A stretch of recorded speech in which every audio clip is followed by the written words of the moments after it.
Bismillahirrahmanirrahim. Assalamu alaikum, dear students. I hope you all will be fit and fine. So today we discuss chapter 11, the Holozoic nutrition, and our topic is the death. So अगर आप अपनी first year biology की new book में देखेंगे तो हमारे पास जो है वो कुछ टर्म्स दी गई हैं। तो सबसे पहले जो हमें टर्म दी गई है वो है थीकोडोंट, उसके बाद है डाइफाडोंट, परमानेंट, डिशीडियस और मिल्क टीथ, और फिर है heterodont. So first of all we discuss the डाइफाडोंट।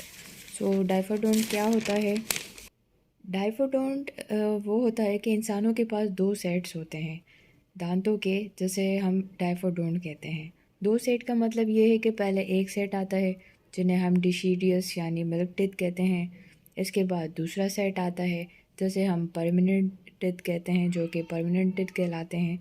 दो सेट्स की वजह से इन्हें हम कहते हैं डाइफाडोंट।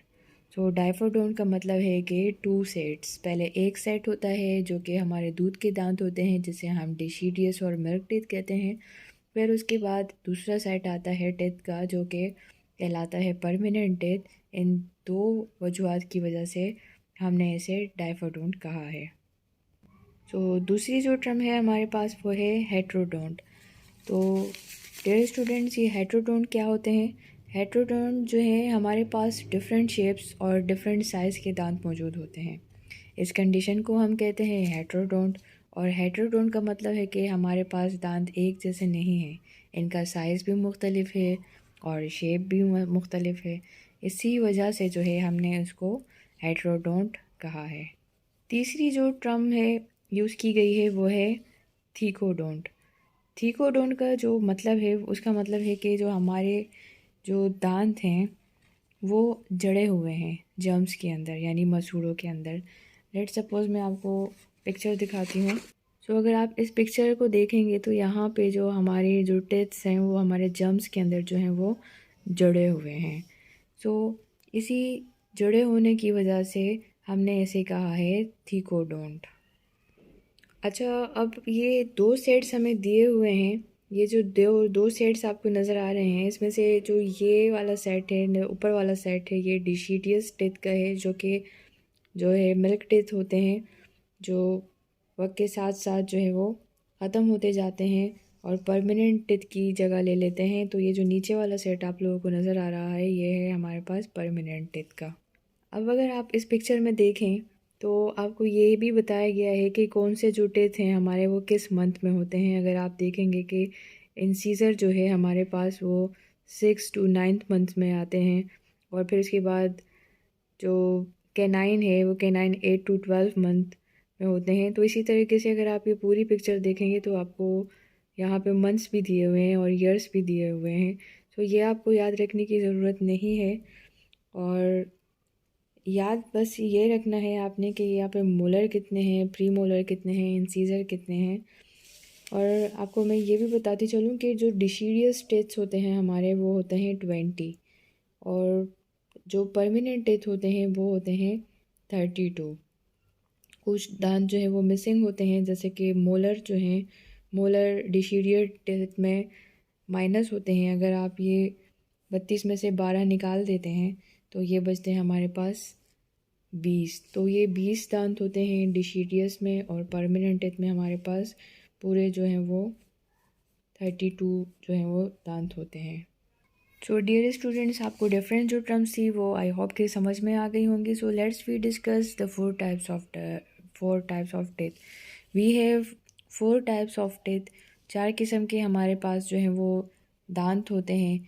नंबर 1 जो है वो इंसीजर होता है, number 2 canine, number 3 pre molar, और नंबर 4 मोलर। ये 4 किस्म के जो हैं वो टेथ होते हैं जो कि हमारे बत्तीसी में पाए जाते हैं, जो कि हमारी बत्तीसी में होते हैं।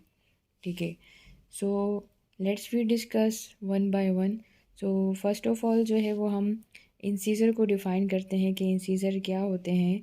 Incisors are cutting and biting teeth and have flat sharp edges by which food is cut into small pieces. तो ये जो हमारे पास इंसीजर होते हैं ये होते हैं 8 हमारे पास होते हैं इंसीजर। कैसे होते हैं 8? 2 ऊपर और 2 नीचे, तो ये मिल जाते हैं पूरे टोटल 4। अब let's move toward the canine. So let's we discuss the canine. The canines are the pointed, tearing teeth, poorly developed in the human but well developed in carnivores. अब ये जो कैनाइन टेथ है, ये अगर आप इसकी shape देखें तो ये जो हम ह्यूमन बींग्स हैं इनमें जो है ये पुअरली डेवलप है, जबकि अगर आप बात करें कार्निवोर्स की तो ये कार्निवोर्स में वेल डेवलप हैं। इसकी वजह क्या है? Because carnivores use their teeth for the piercing and the killing the prey and also use for the tearing flash. यानी कार्निवोर्स जो होते हैं वो अपना शिकार करते हैं, शिकार को पकड़ने के बाद उसको मारते हैं और फिर वो उसको खाते हैं। सो इसीलिए उनके जो ये कैनाइन टेथ होते हैं ये बहुत ज़्यादा वेल डेवलप होते हैं, जबकि हम इंसानों में ये टेथ इतने वेल डेवलप नहीं होते हैं। So let's move towards the third teeth which is the premolar और मोलर। अब प्रीमोलर और मोलर क्या है? प्रीमोलर और मोलर जो है वो ग्राइंडर्स हैं, यानी ग्लैंडिंग का काम करते हैं, ग्राइंड करते हैं, ठीक है। तो the molars and the premolars are the grinders specialised for the crushing and the grinding food. अब ये जो मोलर होते हैं ये किसके काम आते हैं? ये ग्लैंडर में जिस तरह से आप किसी चीज़ को डालते हैं तो ग्लैंडर जो है वो उसको अच्छी तरीके से ग्लैंड कर देता है, उसको बिल्कुल पेस्ट लाइक में कन्वर्ट कर देता है। तो सेम यही फंक्शंस होता है हमारे प्री मोलर का और मोलर का। अब अगर आप इसकी बात करें, ये पिक्चर अगर आप देखें तो यहाँ पर 2 जबड़े दिए गए हैं, एक अपर जो है और एक लोअर जो है। ये जो अपर जो है इसे हम कहेंगे मैक्सिबल और ये जो लोअर जो है इसको हम कहेंगे मैंडिबल।